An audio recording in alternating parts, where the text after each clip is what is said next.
Hey everybody, welcome back to History Student Reacts. Today we'll be watching Mass Hysteria Throughout History by Sam O'Nella. We've got another Sam O'Nella reaction. Now this one, it's not about a particular event, but about a couple of events tied together through mass hysteria. So I'm sure we're going to be seeing some weird stuff in this one.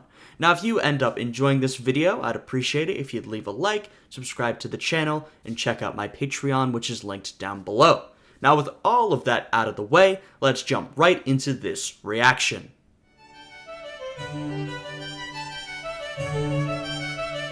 Let's get into some mass hysteria. Hey kids, if you've ever been Black Friday shopping or visited the Diablo subreddit recently, chances are you've encountered mass hysteria at some point. Mass hysteria is known medically as mass psychogenic illness, or MPI for short. It's basically just when a bunch of people start acting a fool for no discernible reason other than maybe a stressful environment. Being that this sort of thing is naturally very noticeable, there's loads of documented cases found all throughout history. Yeah, and Black Friday shopping could be an example. Now there's sometimes a reason to it. Like, there's a reason people would be going crazy with Black Friday shopping. You know, maybe not a great one. And I will say, Black Friday shopping has become less of a phenomenon in recent years with everything online. People don't tend to go as crazy in person. In fact, there's far less of that happening. But you can look at examples, particularly in the 80s, 90s, early 2000s, of people going bonkers to get those kinds of deals. Now, like I said, that one does have a reason. There are a lot of cases of mass hysteria in which the reason is far less obvious. Sometimes it's caused by a particular medical phenomenon. Sometimes there are sort of more social reasons. But yeah, it's when everyone gets together and starts doing some pretty weird stuff. Let's take a look at a few. This first one is what made me make this video in the first place. So one day, sometime in the Middle Ages, a group of nuns in a French convent were enjoying a quiet, uneventful day, until one of them decided to start meowing. You know, like a cat. Okay. You'd think this would last all of 4 seconds before another nun was like, "Excuse me, Sister Gertrude, would you kindly cut the shit?" But instead, another nun joined in, and another, until basically the entire nunnery was exchanging mouths like a group of communist trading card enthusiasts. This wasn't just a one-time thing either, it basically became integrated into their way of life. It said that on a given day, they would stand there meowing in each other's faces for hours at a time. Could you imagine being the first outsider to witness this? You might laugh now, but as they say, everybody gangsta till the nuns start meowing. I'd void my bowels and move to Malaysia without even thinking. Yeah, this would be a very strange / disturbing thing to see, and this is a good example of a case of mass hysteria where I cannot tell why this was happening. Now, maybe there's a reason, maybe we'll get to it, right? But this is one of those instances where you say, why on earth did, first of all, one person do this, and then why did everyone follow along? I frankly have no idea. You know, oftentimes when we look at these cases throughout history, the people at the time give it sort of religious roots, right? They attribute it to demons or something like that. Now, that's not the description or reason we'd go for today, but equally, I look at something like that and I go, I have no idea why that happened. Miles more terrifying than this pile of garbage. As you can imagine, though, after a while it stopped being scary and just got annoying. Right. To the neighbors calling in a band of soldiers to deal with the situation. Hey guys, can we talk to you for a sec about Oh god. Yeah, that. All due respect, but we have orders to literally beat the hell out of you with whips till you start acting like people again. Sorry, sir. It's just force of habit. Haha, habit. Seriously though, we would rather go to hell for throttling a gaggle of nuns than put up with another minute of your bullshit. You know what? That shows you how bad it was. These guys were literally willing to go in and beat these nuns to get them to stop meowing. A deeply sinful act going in and attacking a group of nuns. That shows you how much the meowing was getting on everybody's nerves. Crazy. Our next event took place in the parish of Fatima, Portugal. I do wonder how that all ended. The year 1917. It all started with 3 shepherd children, ages 10, 9, and 7 respectively. They were like, "Greetings, fellow Portugueseites. We've been seeing visions of the..." I believe that's Joshua Norton there at the corner. Why the hell's he hanging out over here? The Virgin Mary, and she told us to tell you that some real crazy shit's gonna go down in the sky on October 13th. Now, if 3 random farm children started spouting out prophecies to the public today, you'd say, "Ha, What tomfoolery. Yeah, I will say there's a couple of instances of mass hysteria that start with children getting up to something weird. Now, that's a little more understandable. A group of children, they often get up to weird stuff today. What makes these situations strange is how far everything gets taken. You can think of, for example, the Salem witch trials, right? That's often described as a case of mass hysteria. Sort of was centered around this group of young women who were getting up to strange activities that people at the time, or at least the Puritans in the area, thought was the work of the devil. And then it, of course, spread very widely. Now, some people actually attribute that to essentially eating bad bread caused by infected grain, right? They say, oh, perhaps there was a biological, medical reason this started. A lot of historians doubt that. That is a reason for some types of mass hysteria, but I agree with those who think it was more social reasons that led everything to getting so out of control. But oftentimes things start with children getting up to some weird stuff, as children often do. Go play in some dirt, you dirty little dirt baby. But keep in mind, the past is a different country. Yeah. And Portugal's a different country. Yeah, so that's true. Like different country squared you gotta think about. Plus, this was during World War I, a time where a lot of people were holding out for a miracle to begin with. So the kid's story was actually picked up and even spread by local newspapers, to the point where, when the day finally came, at least 30,000 people gathered in Fatima to witness the alleged miracle. Lo and behold, on that day, the sun began zooming around, careening towards Earth and sending rays of multicolored light cascading across the sky, creating a light show like nobody's ever seen. Keep in mind, this happened in the 20th century, way after the era where belief in divine jiggery and or pokery was considered mandatory, so naturally there were plenty of skeptics and non-believers present, and even they saw it all happen. Or so they thought. How do we know the sun didn't really whiz around haphazardly that day? What? Well, number one, use your frickin' brain. Yeah, how do we know this didn't really happen?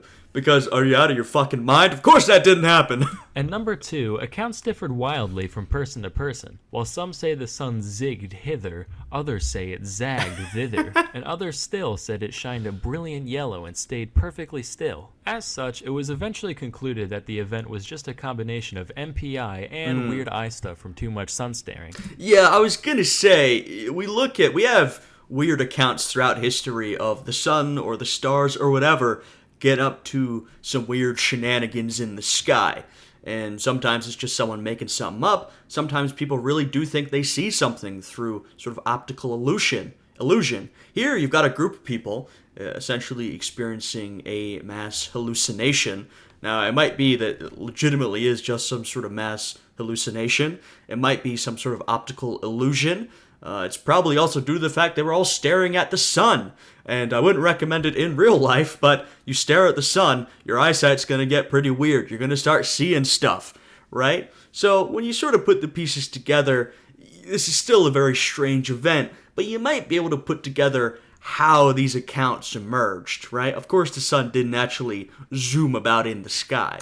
Although I'd like to believe it was real, just that Jesus' illusion skill was way higher than his alteration at the time. Yep, that's it. Sam's going to hell. Why, for blasphemy? Trust me, that was the least offensive part of that joke. Our next tale took place in 1962 in Tanganyika, which was basically just the beta version of Tanzania. The nation had just declared its independence from Britain the previous year, and with the future so uncertain, tensions were naturally running high around this time. One little girl in a Tanganyikan school ended up handling the stress in a bit of an unusual way. Okay. Rather than overeating or staring at her ceiling for hours, Oh god, not Terraria again. like a normal person, she just started laughing and laughing and laughing. Pretty soon, her classmates at the all-girls... I think mass laughter is perhaps one of the more well-known cases of mass hysteria, as in it would happen more than once. We have multiple documented cases of this. And I will say, in terms of sort of a biological phenomenon, well, something like yawning tends to be contagious, right? We know that. Something like laughing can often be contagious as well. Now, not as contagious as I imagine we're about to see, but there is sort of a bit of a basis for this one. school she attended began to I join imagine. in, I to guess the point where we'll see what's about to happen. Pretty soon, her classmates at the all-girls school she attended began to join in, to the point where 95 of the 159 students caught the gigglies, which lasted anywhere from a few hours to 16 days straight. Beyond just the Right, so like most mass hysteria episodes, it's the extent of it that's crazy. One child laughs, the entire classroom begins laughing. That's not an unusual thing. That happens in every classroom in the world. It lasts for days on end. Yeah, that becomes a problem. Or even hours on end, or even past, I don't know, like a minute. Then you're like, okay, something weird is happening. Cackling. Other odd behavior included aimless running and occasional violence. The problem got so severe that the school was forced to close down temporarily, leading to the chortlers roaming the streets, spreading the affliction further. Thousands of people from all strata came to be affected, with 13 additional schools being shut down in the progress. Over the course of the What were some of these schools? strata came to be affected, with 13 additional Ash Ian White Academy for Albinos. Oh my goodness. Tanganyika fucking baked, dude. And then University of Delaware in there. Undisciplined little shits Montessori. Yeah, we got a couple of curious schools added in. I knew these were not going to be real schools the second I saw he made a list.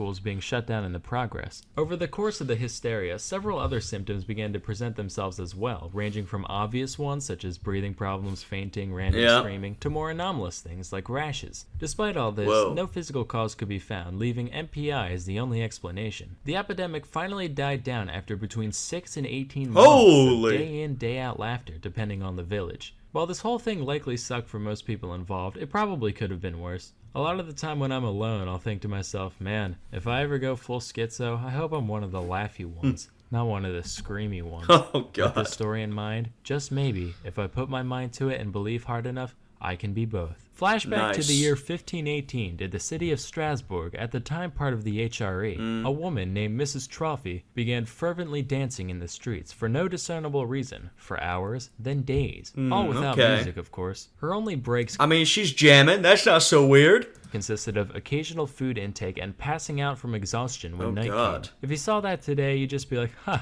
Drugs. But apparently people found it pretty inspiring because with... to be honest, you would just think, drugs. There's someone on the street in whatever city I'm in dancing.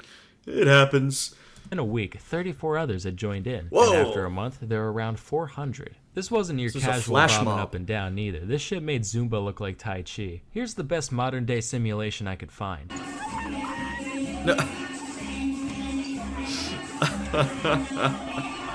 Now imagine that both of those people were the same person, and you got the dancing plague. This would take a toll on any healthy person, let alone... I'm telling you, this is the 1500s. This is some devilry right here.